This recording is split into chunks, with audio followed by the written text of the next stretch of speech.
Hi, my name is Thaddeus Burson, and this is a digital presentation. The chaos of the world can often be frightening. We see terror and destruction everywhere we look. And yet if we look closely, we might find that while this chaos is horrendous, it's often a physical representation of what's going on within our own lives. In this speech, we're going to look at two different situations and see how they directly correspond with our lives and the lessons that we can learn from them. September 11th, 2001. Arguably the most impactful day for U.S. life in general. Almost 3,000 people died on this historic and horrific day. Yet, something could have been done to save the lives of hundreds of Americans. To understand what that was, we have to look at a brief explanation of the day. The following timeline comes from History.com. At 7:59 a.m., Flight 11 took off from Boston Logan International Airport en route to Los Angeles. 15 minutes later, Flight 175 also takes off from Boston en route to LA. 4 minutes later, Flight 11 is hijacked and turned around. Then, just 27 minutes later, Flight 11 is crashed into the North Tower of the World Trade Center. And finally, at 9:03 a.m., Flight 175 is crashed into the South Tower. Now, the question is, what could have been done to minimize the deaths within that short time frame? The answer, unfortunately, is disturbingly simple. Respond to the situation appropriately. Let me offer an explanation. If you look at a timeline of the day, you can very clearly see that the people in the South Tower had almost 20 minutes between the time that the North Tower was hit and the time that the South Tower was hit. However, instead of quickly dropping their work and exiting the building, do you know what the majority of the people in the South Tower did? They stayed. Why? Because that's what they were told. According to investigative journalist Garrett Graff, the South Tower staff had put out over the loudspeaker system that everyone should remain at work and that everything was completely fine. The people in the South Tower could very clearly see the destruction of the attack right outside their windows, and yet they chose to listen to the loudspeaker and stay. As a result, hundreds more died. For the very few who actually responded, they had almost 20 minutes to get out of the building, and it was a decision that would save their lives. What makes this story even more crazy is that the people in the South Tower were well aware that the World Trade Centers were a terrorist target. According to CNN, almost 10 years prior, the World Trade Centers had had another terrorist attack. Terrorists of the same terrorist group, Al-Qaeda, had detonated a car bomb in the parking garage beneath the building, killing 6 and injuring over 1,000 people. The maddening truth of that day is this: people are easily deceived into believing the information fed to them, even if it's clearly a lie. These lies veil the urgency and seriousness of situations, even when burning pieces of building are raining down on people. These lies of peace are too alluring. 13-year-old Nigerian girl Rejoice James recounts this story. She says, quote, "It was March 16th, 2017. At exactly 1:30 a.m., I heard people shouting, 'Fire! Fire!' The Fulani herdsmen had come to our village, killing some and burning houses, including ours. So we ran," end quote.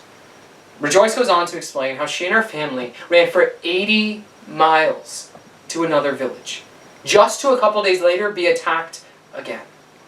As they're fleeing the second village, Rejoice explains, quote, "We turned around and saw my dad on the ground, lifeless," end quote.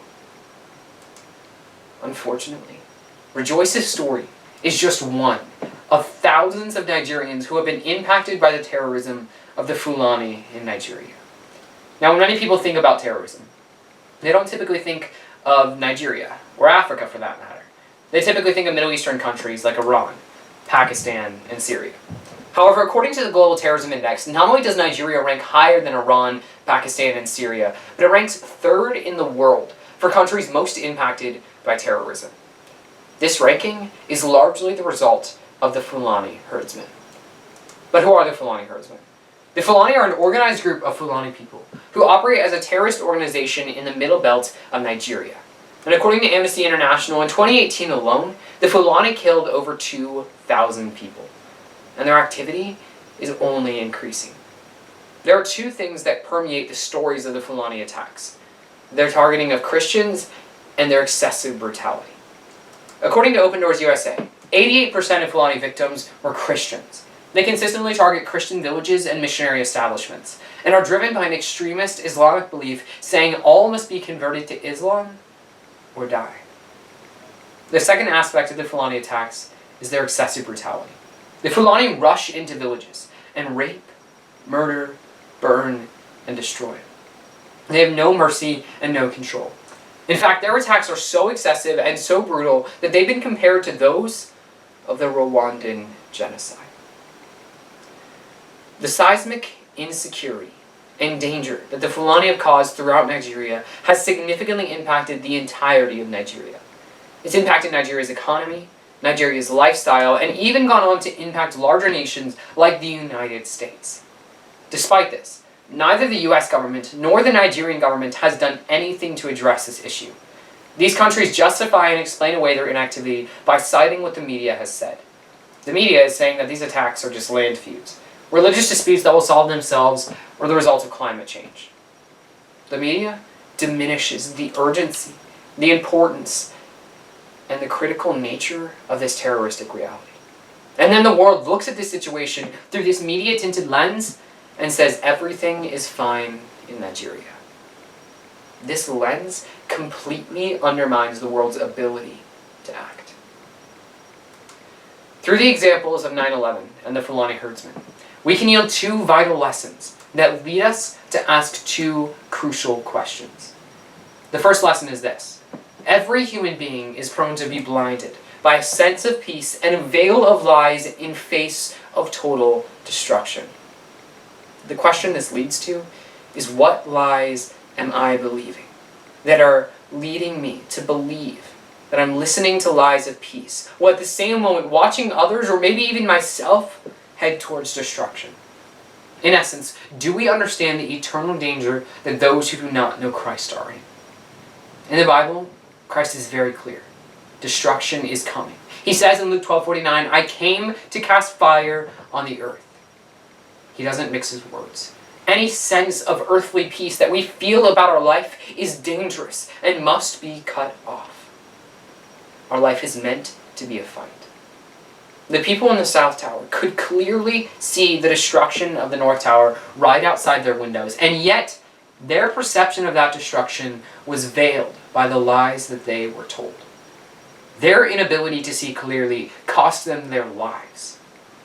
Our failure to see clearly could cost us or someone else eternity.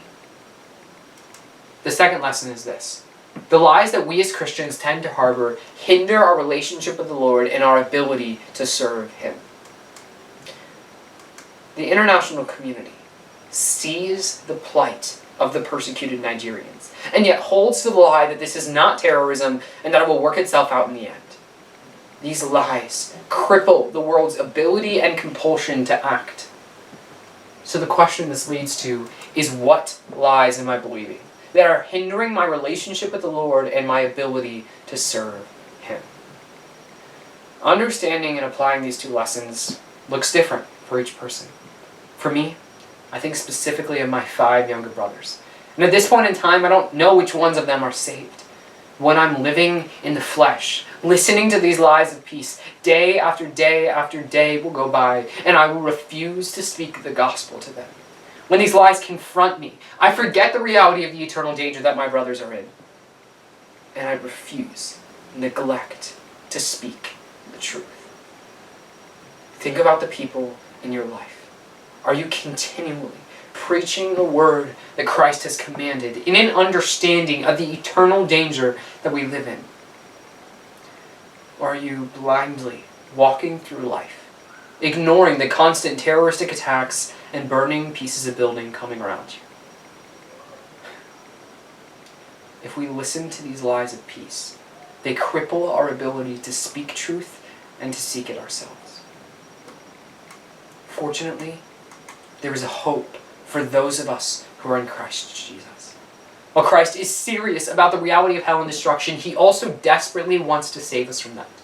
Romans 3:26 paraphrased is, Christ's salvation was to show His righteousness at the present time so that He might be just and the justifier of the one who has faith in in Jesus.